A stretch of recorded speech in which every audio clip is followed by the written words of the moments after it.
చాలామంది అంటారు, నేను నా పద్ధతి ఏంటంటే ఎవరున్నా నమస్కారం చెప్తాను, గుడ్ మార్నింగ్ చెప్తాను.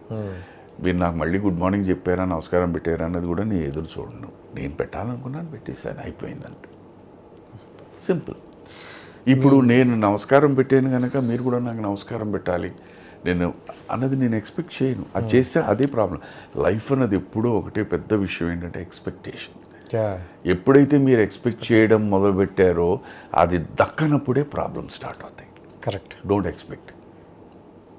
ఎవరి నుండి ఏది ఎక్స్పెక్ట్ చేయకూడదు. Don't expect. రాజేష్ గారు, నాకు మీ దీంట్లో చాలా ఇది బాగా నచ్చుతుందండి. నేను మీతో అన్నా, రాజేష్ గారు నా లైఫ్ చాలా చిన్నదండి, ఈ పదే ఎందుకంటే ఇంటర్వ్యూలో అని మిమ్మల్ని అడిగాను, మీరేదో చెప్పారు.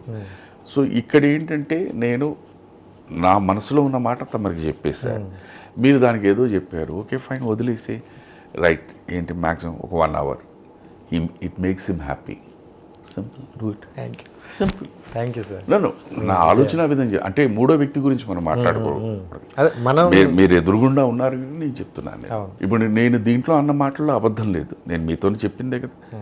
ఏం స్వామి, ఎన్నిసార్లు స్వామి అని నేను అడిగాను, మీరు ఏదో చెప్తారు, నేను మిమ్మల్ని కన్విన్స్ చేయడానికి ట్రై చేశాను, లేదండి అన్నారు, ఓకే రైట్ ఏంటి అంత ఒక 1 hour, let us spend some time, let us talk to you, fine, అయిపోయింది, simple. So I'm making you happy.